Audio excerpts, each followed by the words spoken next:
You're listening to Death of the Reader. Flex and Herds here for your Murder Mystery World Tour, and we are discussing Masako Togawa's The Master Key. We're going up to and including Chapter 7 today. And Herds, that's a lot of the book. It is! It's most of the book. A lot of this twisty-turvy, curvy, maze-like book that only has 8 chapters and an epilogue and has lots of puzzles in it. I am terrified, and I am Herds. I've been challenged to solve this murder mystery for you today, in which there may or may not be a murder. No, there definitely is at least one murder. There's definitely at least one murder. There's at least one murder. But you can understand my confusion coming into this, Flex. I can understand your confusion, and I think, Herds, that where I wanted to start today is that this is why I love this book so much. I mentioned previously on the show, this is our second week covering this novel, and last week I was talking about how when I first came across this book, I found it because people were describing it as a fair play mystery. And when people are describing something as a fair play mystery, immediately piques my interest, especially out of Japan, because they love themselves the Honkaku mystery. And when I started reading this book, I thought to myself, there is no way this could possibly be a fair play mystery. Nothing is getting the appropriate time of day. And then when I got up to chapter 6, I thought to myself, oh, I see what's going on here. This is a bit of a twist, a bit of a play on the genre. Yes. And then I went through chapter 7 and I thought to myself, I see what's going on here. And Herds, I hope you've had the same reaction. I think my mind is a bit scrambled. I want to go into this saying I've had some messages, some interactions with, some people who listen to the show, and they've told me that I've gone off the deep end. I'm a bit of a conspiracy theorist, and let me tell you, yes, I am. And we're going to be going down the rabbit hole today in part 3, so look forward to that. But yeah, I have thoroughly enjoyed reading this book, and I think the key, pun intended, to this mystery is that it is completely backwards. I kind of love the way that, part 2, where you ended it last week, obviously. This was good move on your part.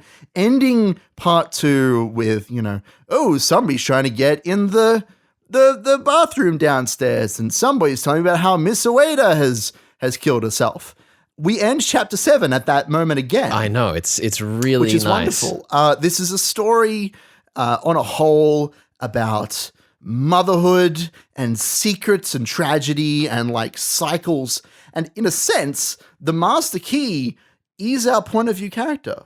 We're following the Master Key as it's being used by these different residents in the hotel or in the apartment block to show us the secrets of the different characters, both those whose rooms we intrude upon, and also those characters who use the key. The key itself is an instrument of power and of unlocking secrets, and I kind of love it. I know. And Herds, are you familiar? I assume you are, knowing yourself, with the Ring of Gyges. Gyges. I mean, I'm probably familiar with it. Remind me.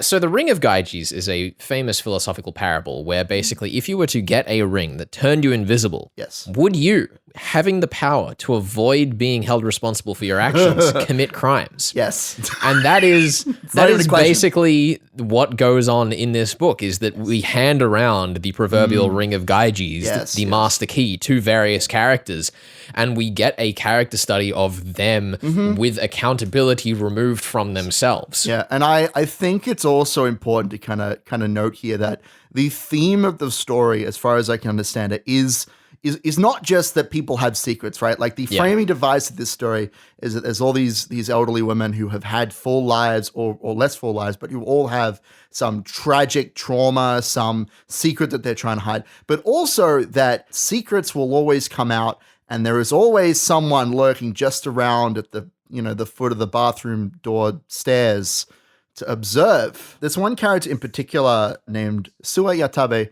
who describes the abuse that she suffered at the hands of her old music teacher. And of course, this leads into the story because she decides to get back at him. And the novel points out that her recollection of events is subjective. And so she thinks, maybe I did love him, even though it's clearly not a good situation. This is clearly a situation of abuse. Her teacher decides not to expose her as the thief of the violin. Yeah. To preserve his reputation, because that would be bad. This entire discussion of personal secrets and whether they need to come out and how is pervasive throughout the whole novel. Yeah. I thoroughly enjoyed that. And I think the other thing that you point out in there that's really great about the way that it tells these personal stories is that we get so much of the characters' internalized perspectives on what's happened in their lives. We get, for example, Munekata, who is continuing to work on her husband's mathematics papers, even though it seems that they're made up and completely fraudulent, but she's almost internalized the idea that there's still meaning to it, and she's spent her entire life trying to decipher it. We have Suo Yatabe, who you mentioned, is still kind of questioning herself about the romance that she had with her violin teacher, which, like, regardless of if it is true, is just a blatant disregard of the power dynamic of student and teacher. Exactly, right. And that's what this entire novel is playing on. There's a lot of discussion of power dynamic between those fortunate and those less fortunate. Like, there is... I'm going to keep focusing on this story because I thought it was probably my favorite of the group, but the power dynamic between the music teacher and Yatabe, and also then when Yatabe goes to confront Noriko, because Noriko, she's on welfare, she basically gets by on the sustenance of the bones that she consumes to try and heal her she's like broken being a hip, hoarder, and her entire room's full of just junk. But there's an irony in that she's Yatabe is trying to mentally cover up the abuse or the situation she covered up with her teacher, and then going and using her power to try and subjugate Noriko, going so far as to set her apartment on fire. Yeah. There's no secret of, there's this kind of sense that none of these characters we're observing are righteous in their covering up of their sins. Yeah, and I mean, that's one of the things and why I bring up the Ring of Gyges, because a big part of that text in Plato's Republic is that there are actually two of the rings. One of them is given to a just man, and one of them is given to an unjust man. I remember this. As soon as he said Plato, I'm like, oh, I remember this story. I'm familiar. I was like, Gyges, what is... Yeah, I'm with you. We get some really, really interesting counterplays between various characters, and the way that it also uses the perspective shifts to bounce that around, because we are always following the perspective of someone, and it kind of goes through an arc where they have no power, then they get the master key, they then get a lot of power, and then they lose the master key and have to deal with the fallout of their own actions. Exactly, and eventually it ends up in the hands of someone who is less awful, Yoneko Kimura. Who likes to send letters to her pupils. Yes. That's her thing. Every day, she spends 4 hours writing one letter to a pupil, and then she doesn't read the letter until the morning, and then she ships it off. And she's like, I've done a good thing. And she does it every day. Yeah, because she's retired, so she's trying to get her exercise and going out to post them. I've seen my grandparents. My grandma, she does the same thing every day. She watches the news. But, maybe we should get her a hobby. It sounded like there was going to be a nice long stretch after that, and you just cut it off. I was going to say that, well, I'll tell you what my pop used to do before he passed. He used to go for walks. So he'd go to the same, breakfast cafe place every day, and then he'd go for his walk, and then he'd come back to meet grandma, and then that happened every single day. That was how he kept active and how he kept himself sane. That's what people do. And so this Yoneko character, before she finds them or before she steals the master key in an elaborate slapstick ruse, she just does this every day. And it's not until one of her students writes back and says, "Oh, I was wondering if I could talk to you about my missing child," that she, gets active and starts to suspect that Miss Ueda, who is also in the same building as her, who you'll remember is the character who had apparently fallen over in the beginning of the book. Yes, fallen over and probably died. But when she gets a response from one of her students that says, maybe we can talk about girl things and uncover secrets, she's like, I will now become action grandma. It's really interesting too, because Kimura as a character, her entire arc seems to be that she is kind of one of the better characters in this building.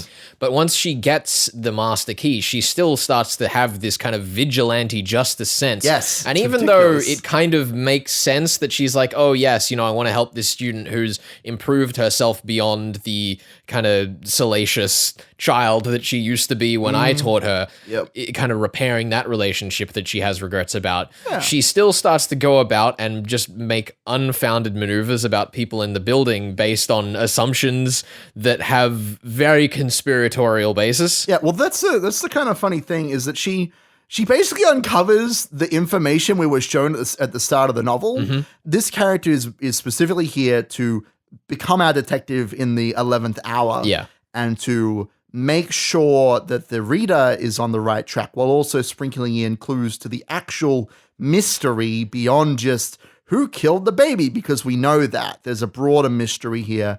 There's something about this master key that needs to be uncovered. And I guess I'll have to tell you about my theories on that, my crackpot theories in the third part of the show today. I guess we will. Herds, I'm glad that you got to experience Masako Togawa's The Ring of Gaijis here. I could talk for hours about this. I thoroughly enjoyed reading this. Yeah, I'm really looking forward to get to talk about this once we finish it next week, because I think this book has done something really special with its reinterpretation of what a mystery even means. And I think that's going to be really fun. Anyway, we are discussing Masako Togawa's The Master Key, chapters 3 to 7 today, and we'll be back with more of that in just a second.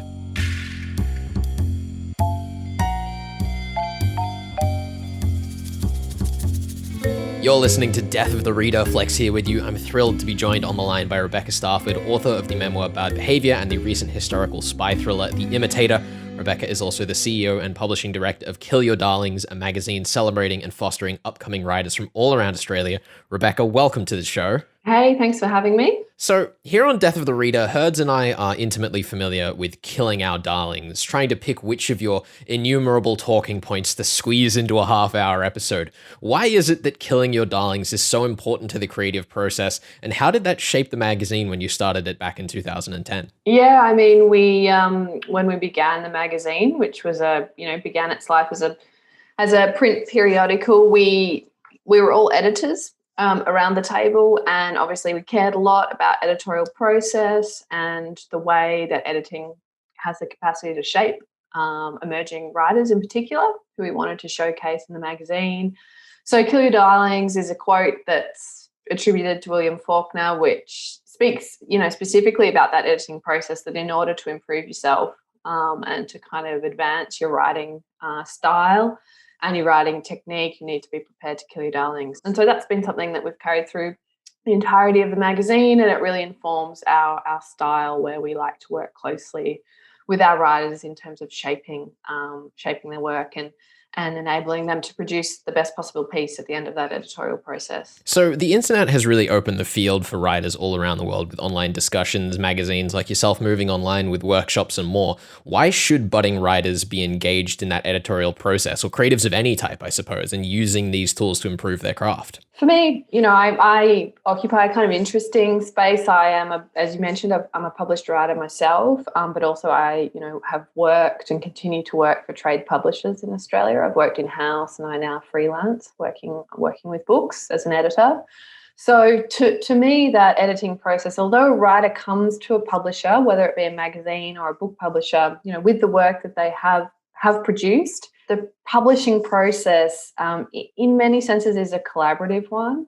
To my mind, it's really important for writers to be open and to value and to be excited by that editorial relationship that you develop with your editor. It's often quite a close relationship through the course of the project, but also, hopefully long term, you come to develop trust and a relationship. That safety net, I suppose, between the reader and the writer and then their eventual reader. Kind of catching any issues that might occur before they're kind of out there in the world. Yeah, I mean, for you, obviously working as an editor for ages before getting into writing things like The Imitator and your memoir, Bad Behavior, was there a process of kind of discovery, switching to the writer's side and maybe realizing like, oh God, is this what I've been putting writers through all this time? Or did it just make it easier because you understood how the flip side worked? Yeah, that's a good question. I think, I was really, by the time I'd finished the work, I was really looking forward to being edited myself, because I knew there were things that needed to be improved across both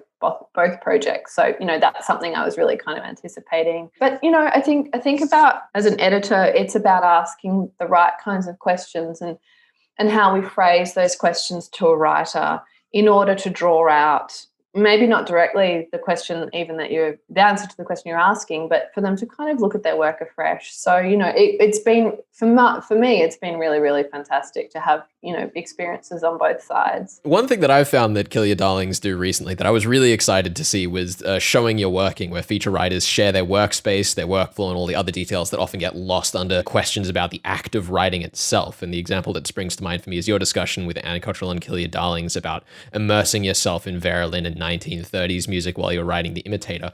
Why is it important to consider your whole process when writing rather than just bogging yourself down with the creative decisions? Well, I mean, I think we all work differently. That's one thing I've learned, talking to other writers kind of, across the years. But at the same time, too, everyone has a writing routine as well. So, I mean, process and routine for me are kind of the same thing. I've produced both of my books working kind of in quite modest sort of conditions. I wrote a lot of The Imitator in libraries and cafes.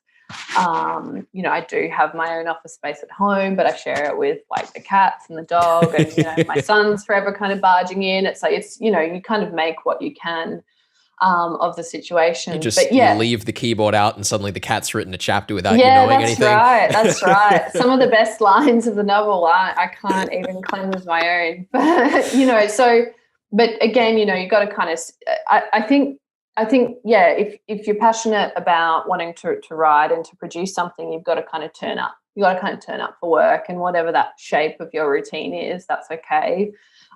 In order to get the project down, and you've got to have something to work with in order to work it up to a point for it to be at any kind of publishable standard. So jumping over to The Imitator then, I was really impressed with how broad Evelyn's experiences were through the novel. We go all the way from her school life, which harkens back to your memoir that we've mentioned, through getting embroiled in spycraft and right into infiltrating fascist groups on the tail end of the Second World War, all without losing the reader in that variety. Why was it so important to tell a story of Evelyn's life and not just capitalize on the intensity of particular moments of spy work in the novel? Yeah, I mean, I think because I wanted to, it's a very character-driven novel, even though it does, when you describe it, it does have elements of that kind of genre suspense and kind of crime elements as well, being set in, deep within the world of MI5 at the beginning of World War II.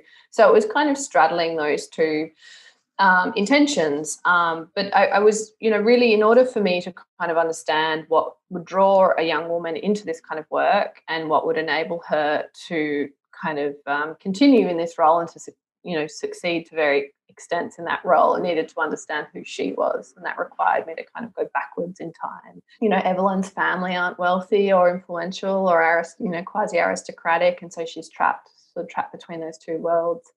And it's there, and it's at that moment where she makes a decision that if she's going to kind of get along in this world and succeed in this world, she needs to imitate those around her, which has, quite catastrophic consequences for her later in the novel. Yeah, I mean, one thing that also really interested me is that you base this character off Joan Miller, who was a real-world spy whose work you mentioned in a note at the end of the book. How did you first come across Joan's story, and what's one part of her history that you weren't able to include that was one of those killed darlings? Yeah, well, Joan Miller was a really interesting person. So Evelyn's quite loosely based on her in the sense that some of the investigations that Joan participated in during her role at MI5 are based Evelyn's work on in the novel. But Joan's personality, from what I could gather from her own memoir, which I tracked down, was quite different. She was very kind of charismatic, confident, quite sort of eccentric. Joan Miller is sort of relatively well known amongst people who are interested in MI5 at that period of time. So she's not a hidden person, but there was an attempt, I think, to expunge her from historical records. And she left the service. And then, like I said, she wrote this memoir. They wouldn't publish it in the UK because it breached the Official Secrets Act, the authorities said. So she went over to Ireland and had it published. And then soon after, had her car run off a cliff and she died. So that kind of whole, web of intrigue is so fascinating. But yeah, Joan Miller, she's someone who played such an important role, was so young when she was recruited. She was 19 and then sort of thrown into these most extraordinary situations. And then, like many women, at that time, her work and her value was just kind of discarded. And so Evelyn, you asked me before, why I wanted to kind of paint this more detailed portrait of this young woman, I wanted to draw out and to kind of, in a sense, honor the work that women were doing during the war, because so many of them have been forgotten. Yeah. And I think that came across really well. I super enjoyed getting to read through the book, and it's been a pleasure speaking with you, Rebecca. Oh, thank you. Thank you so much for joining us here on Death of the Reader. The Imitator is available from Allen and Unwin, and you can find Kill Your Darlings online. And we'll have links up on the podcast for all of that. If you're curious in checking it out, we are discussing Masako Togawa's The Master Key, and we'll be back with more of that in just a second. Subscribe to 2SER. Become part of the 2SER family. Subscribe to the station now and you'll receive your very own subscriber card, a special 60-page issue of our Listening Post magazine, and our limited edition bumper sticker. Sign up as a passionate subscriber and you'll also receive a free t-shirt. All subscribers are eligible to enter our weekly giveaways, both on air and through our weekly subscriber email. Head to 2ser.com and subscribe today. You're listening to Death of the Reader. Flex and Herds here, discussing Masako Togawa's The Master Key, parts 3 to 7. And Herds, you're in the hot seat. Like, this is insane. I've gone full madness today. There is a crumpled, tear-soaked piece of paper with coffee stains on the table in front of us. This man has been up at all hours of the night solving this crime. Allegedly solving this crime. I don't even know yet. I haven't heard the answers. I wanna start this off. I had all these different ways that I wanted to kind of launch into this discussion. I had all these different, because I like to kind of plan out my thoughts when I'm moving into a part 3, when I'm solving a mystery, in terms of, I want to talk about this element, this element, this element. I want to cap off with this. Like, I kind of plan things out in my head. The other thing, before we get into this, Herds, you're going to just slam me. Yes? What is it, Flex? Well, the thing is on this show, before we come on and we talk to you about the mysteries, normally we have a bit of a pre-discussion so we know roughly where we're going to go during the episode. Well, yeah. And normally, you can kind of tell how well the person is going in the book based on how much they want to say. Mm-hmm. If they say a lot, they've either completely got it or missed the mark completely. Or missed the mark entirely and are still kind of fishing for things. But if they say absolutely nothing, it's frightening. Yeah. And Herds so far has refused to say anything. We spent the entire car ride to the studio today in silence. Yeah. I'm terrified. Herds, what's happened? Yeah, okay. So here's the thing.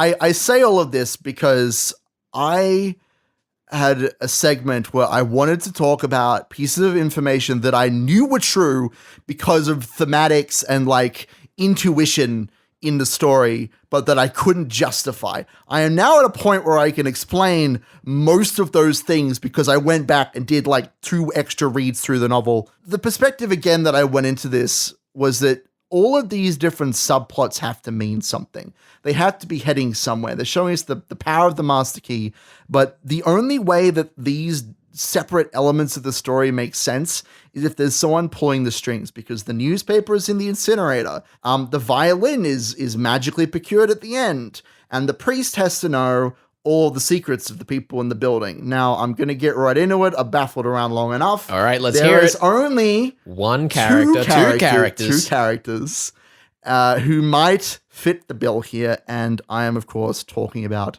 Miss Tojo. And not Tamara. This is the twist here. It's not the it's not the two receptionists. Haru Santo, who is the white-haired person who mysteriously leaves whenever the lights go on. It's because Miss Tojo is Santo. So it is one character. It is. I'm sorry. Okay.